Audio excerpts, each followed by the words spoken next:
अस्सलाम वालेकुम दोस्तों, मेरा नाम है समीर और समीर ऑटोटेक में आप सभी का स्वागत है। जैसे कि आप सभी लोग जानते हैं कि मैं अहमदनगर में हूँ और जामखेड़ आया हूँ। यहाँ पर एक हमारे भाई हैं जो इंजेक्टर फ्यूल पंप सिस्टम में काम करते हैं, जिनके पास सभी तरह की FIP पंप्स और रोटरी पंप्स और CRDI का भी काम होता है। तो इनके पास कुछ मशीनरीज़ हैं जो हमारे भाई लोग हैं जो बॉश पंप का वगैरह काम करते हैं, फ्यूल पंप सिस्टम का काम करते हैं या तो फिर काम शुरू करना चाहते हैं और उनके अगर ये मशीन लेने की इच्छा है तो लेने से पहले ये मशीन का रिव्यू कैसा है थोड़ा सा इनसे हम जानते हैं कि ये मशीन वाकई में CRDI में अगर कोई काम करना चाह रहा है तो अच्छी है या नहीं है। तो चलो पूछते हैं उनसे और मिलते हैं। उनका ये जो भी एड्रेस है यहाँ पर आप उन्हें विज़िट भी कर सकते हैं। Good evening sir. नमस्कार। सर आपका नाम? तुषार कोल्हे। तुषार कोल्हे। सर ये आपका शॉप का नाम क्या है? Siddhivinayak Bosch pump service, Jamkhed. Siddhivinayak Bosch pump service. ये जामखेड़ जो है अहमदनगर में आता है ना? अहमदनगर में आता है। हाँ, लेकिन ये बीड़ से काफ़ी करीब भी है। करीब भी है, हाँ। 70 किलोमीटर है और नगर भी 70 किलोमीटर है अहमदनगर। मतलब कि सेंटर में आता है। सेंटर में है। हाँ। अच्छा, तो सर ये जो फील्ड है जो अपनी CRDI फ्यूल पंप सिस्टम की जो फील्ड है, ये आप इस फील्ड में कब से काम कर रहे हैं? ये 2009 से काम कर रहे हैं मैं। अच्छा, हाँ। आपने पहले कौन से मशीनरीज वगैरह यूज़ किए इसमें? इसमें मैंने 205 बॉश का डीजल मतलब कि आपने EPS 205 यूज़ किए? यूज किया है। वो मशीन है आपके पास? अभी नहीं है मेरे पास। मैं जिधर काम को था उधर मैंने ये इसको यूज किया है। मतलब कि जहाँ से आपने काम हाँ, सीखे वहाँ सीखे, पर वहाँ वो पे। वर्कशॉप जो ऑथराइज था क्या? हाँ हाँ, अच्छा, एथोराइज वर्कशॉप था, उधर मैंने उसका यूज किया है। हाँ, मतलब कि इसके सब रग रग से वाकिफ़ हैं आपके हाँ, फील्ड हाँ। में क्या चीज़ें हैं और क्या नहीं हाँ, है। हाँ। तो देखते हैं कि आपका ये जो मशीन आप यूज़ कर रहे हैं हाँ। जो दिल्ली मेड है, कुछ यूरोपियंस है, हाँ, हाँ। तो आपके पास दोनों भी टाइप की मशीन दोनों हैं? भी टाइप का मशीन है हाँ, मेरे पास। तो चलो दिखाओ, थोड़ा सा मशीन दिखाओ।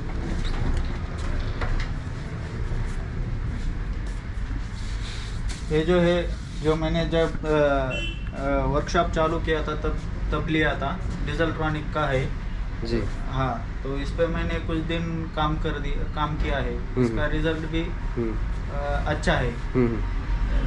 जो कि जिस सिटी में चाहिए, लेकिन जो ग्रामीण भाग में जो बोलते हो लोकल में है, हाँ। उस टाइप में वो अच्छा है। हाँ। लेकिन सिटी के हिसाब से ये नहीं है। उसकी वजह? उसकी वजह बोले तो जो अभी जो नए नौजल आए हैं लेटेस्ट में उनके लिए कुछ ऐसा नहीं है अच्छा। मतलब कि इसका परफॉर्मेंस सही उतना नहीं है। जैसे कि 205 जो मशीन है, और ज़्यादा से ज़्यादा ये उसका DRV भी ख़त्म कर देता है। ऐसा बहुत प्रॉब्लम है इसमें। मतलब कि डीजल ट्रॉनिक्स की मशीन अगर यूज़ कर रहे हैं तो इसमें DRV एक्सपायर में आइटम रखना ही पड़ता है मेंटेनेंस के लिए। वो 15 दिन में 8 दिन में जब भी वो ख़त्म ही हो जाता है। अच्छा, हाँ। मतलब कि इस पे एक कम बजट में और कम लोकल बजट में और जिसको अभी चालू करना है उसके हिसाब से वो कम बजट में वो अच्छा है। तो अगर ये बंदा ये मशीन ले रहा है तो उसको ट्रेनिंग की ज़रूरत है क्या?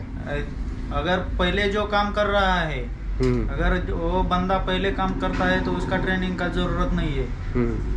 और अगर जो काम नहीं कर रहा है और उसको चालू करने का है तो वो ये मशीन के साथ में ही ट्रेनिंग देते हैं। अच्छा। हाँ। तो अपनी जो दूसरी मशीन है वो थोड़ा सा दिखाएंगे। ये मैंने उसके बाद अभी ये पिछले साल लिया है।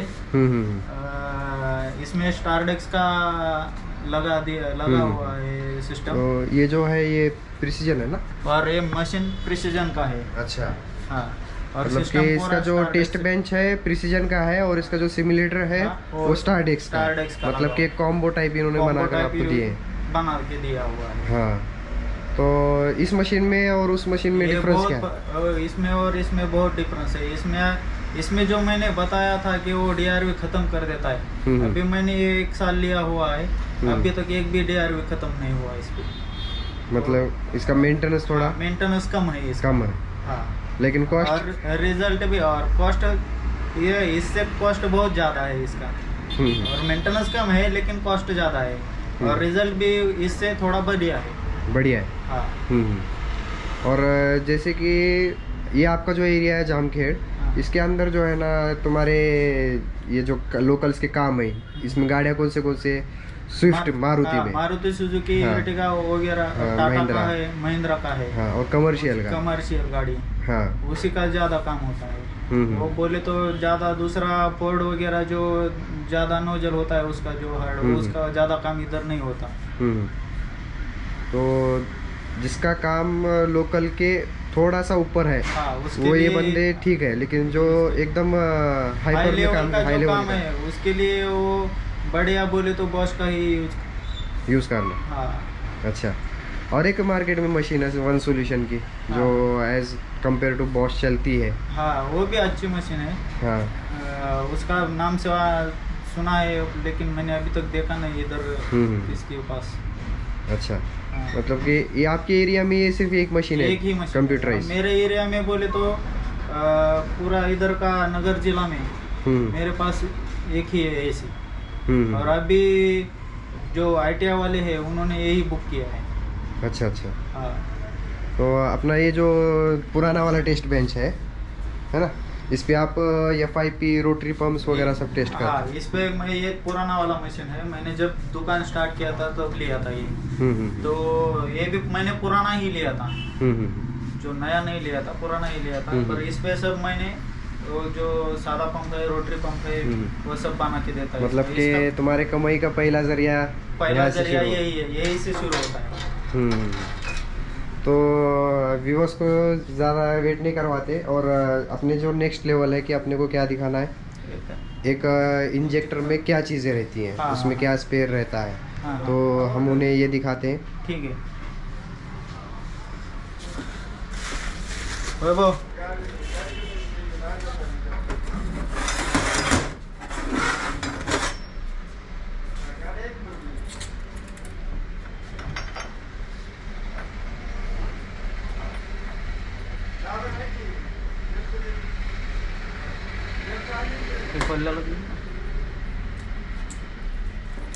खुला हुआ है ना?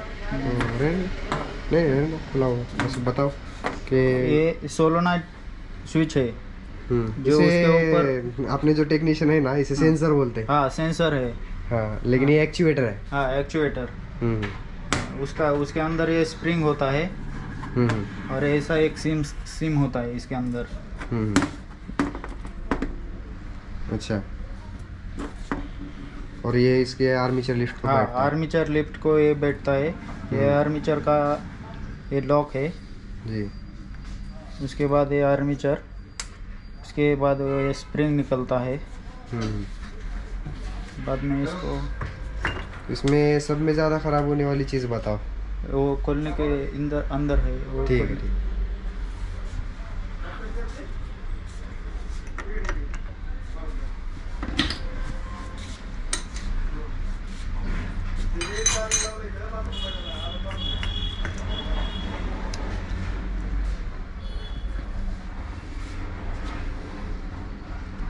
अपनी ये एयर गैप सिम है।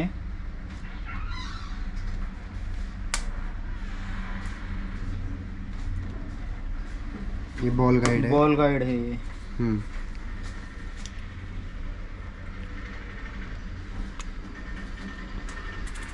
ये सेंसर सिम है। इसकी बॉल दिखाओ कितनी बारीक होती है।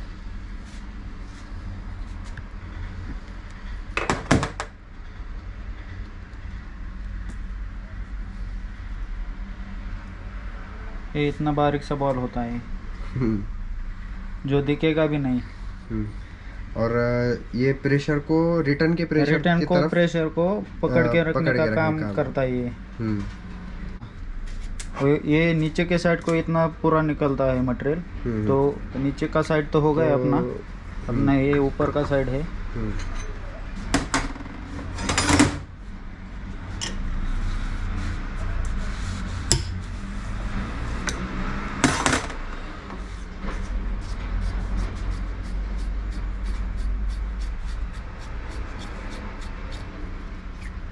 ये ऊपर के साइड का एक कैप,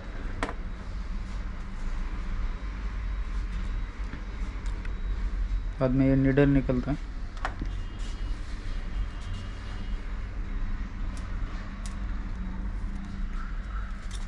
ये स्प्रिंग होता है, एक सीम होता है, और जो निडल बैठने के लिए 2 कुट्टी। ये नोजल में कभी नीडल निकाल दो।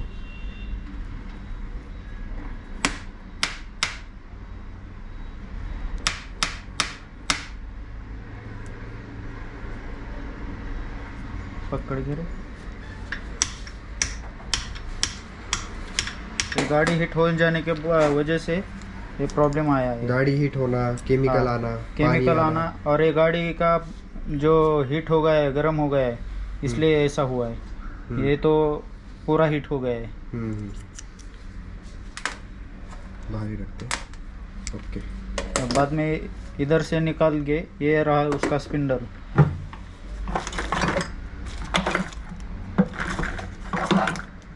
उसको इधर से ठोकेंगे तो इधर निकलता है। इसमें पानी का जाने की वजह से थोड़ा ख़राब हुआ है। निकाल ले रहे ज़्यादातर अभी एक हो गया है, खाली बॉडी है। इसकी सीलिंग वगैरह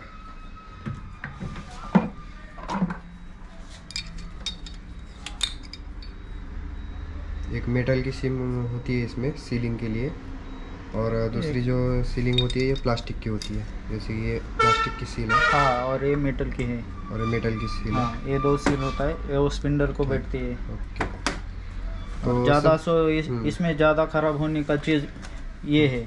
इसकी वजह से गाड़ी का जो स्टार्टिंग प्रॉब्लम, नोजल रिटर्न बोलते हैं, जो रिटर्न हो गया है, इसकी वजह से होता है, और स्टार्टिंग प्रॉब्लम आता है। दूसरी बात ये निडल ऐसा जो हमने बताया कि ये गर्म हो जाने के बाद ये ऐसा हीट हो गया है, तो गाड़ी को सफ़ेद धुआं मारने का, नॉकिंग, हंटिंग, वो सब प्रॉब्लम आ जाता है इससे भी। ज़्यादा ये 2 ही चीज़ इसमें ज़्यादा ख़राब हो जाता है। तो जैसे कि अभी मैं अपने जो टेक्नीशियन लोग हैं, जो वायरमैन हैं, जो इस चीज़ को नहीं जानते, अभी उनके लिए डिफाइन कर रहा हूँ। बॉश पंप वाले तो अपने को जानते हैं कि ये सब क्या चीज़ें हैं, ठीक है ना।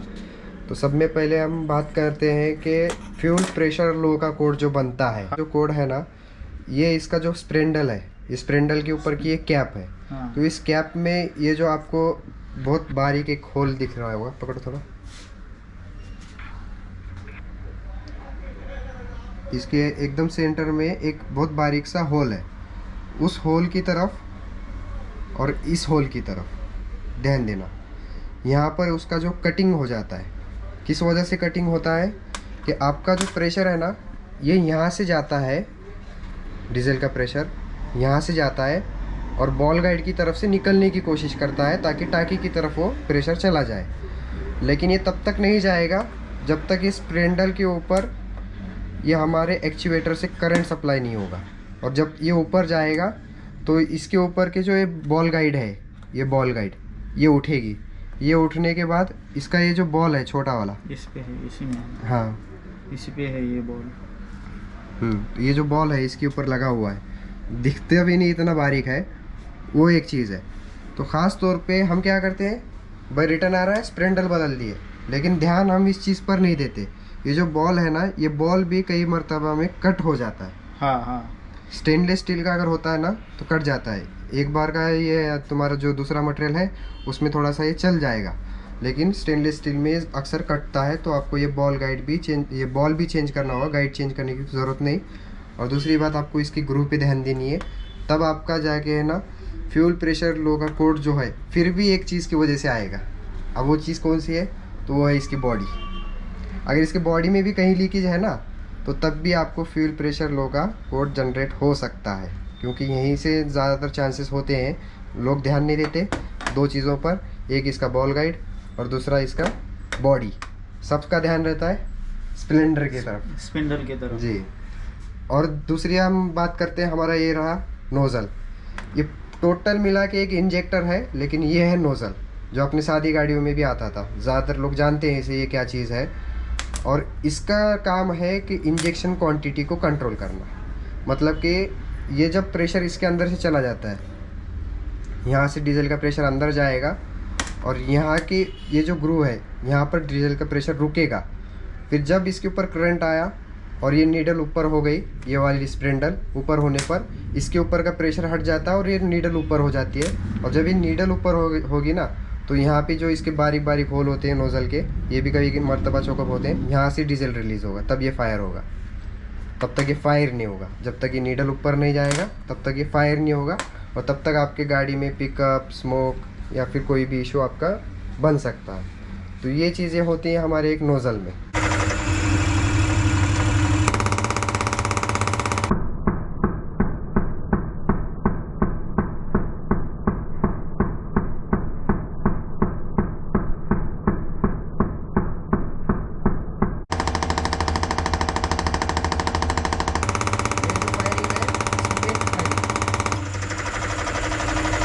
अभी आपको मैकेनिज्म समझाता हूँ।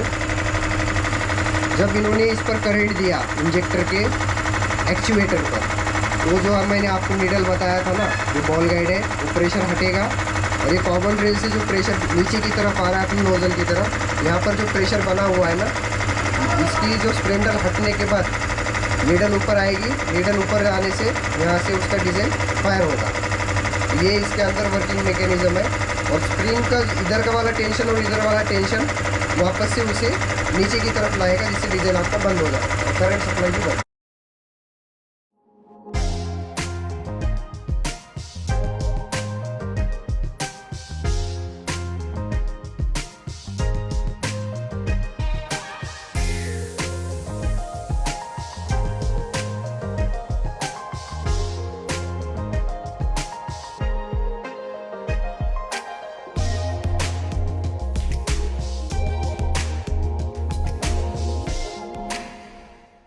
जिन भी भाइयों का हमारा CRDI में, FIP में, रोटरी पंप में कोई भी काम रहने दो, वो बंदा यहाँ पर हमारे तुषार भाई हैं जो CRDI का काम करते हैं, एकदम स्पेशल मशीन यूज़ करते हैं यहाँ पर। वो यहाँ पर बिल्कुल विज़िट करें और नीचे डिस्क्रिप्शन में मैं इनका नंबर बिल्कुल दे दूँगा।